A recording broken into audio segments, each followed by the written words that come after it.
दिल की किताब। छोटे से शहर सपनों की नगरी में एक पुरानी लाइब्रेरी थी जिसका नाम था यादों की किताबें। इस लाइब्रेरी में एक अनोखी किताब थी, दिल की किताब। कहा जाता था कि यह कोई साधारण किताब नहीं थी, बल्कि इसमें हर उस इंसान की कहानी लिखी होती थी जो सच्चे दिल से प्यार करता था। भाग 1, किताब का रहस्य। आयुष, जो शहर का एक साधारण लड़का था, किताबों का बहुत बड़ा प्रेमी था। उसे लाइब्रेरी में समय बिताना बहुत पसंद था। एक दिन जब वह लाइब्रेरी की पुरानी अलमारियों के बीच कोई दिलचस्प किताब खोज रहा था, तभी उसकी नजर दिल की किताब पर पड़ी। जैसे ही उसने किताब खोली, वह चौंक गया। किताब के पन्नों पर उसकी अपनी ही कहानी लिखी थी, उसकी हर खुशी, उसका हर दर्द, यहाँ तक कि वह लड़की भी जिससे उसने कभी अपने दिल की बात नहीं कही थी, सिया। भाग 2, अधूरी मोहब्बत। आयुष और सिया बचपन के दोस्त थे।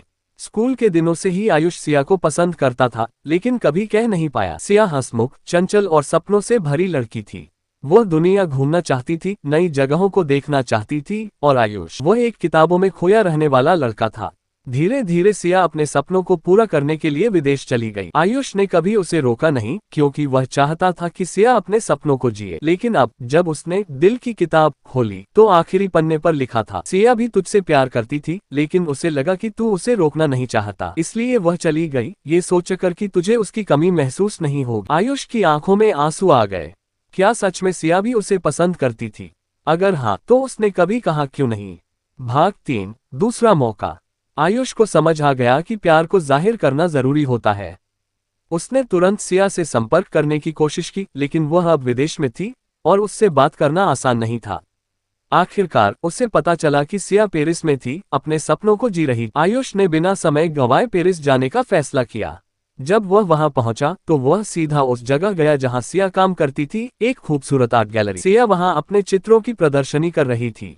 भाग 4, दिल की किताब का आखिरी पन्ना। सिया ने जैसे ही आयुष को देखा, वह चौंक गई।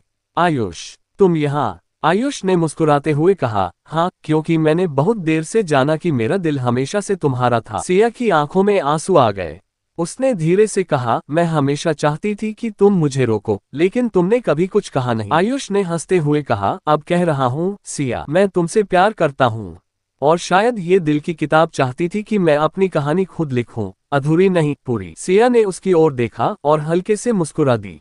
और उस दिन दिल की किताब का आखिरी पन्ना लिखा गया, एक परफेक्ट एंडिंग के साथ। सीख, प्यार को कभी भी अधूरा मत छोड़ो।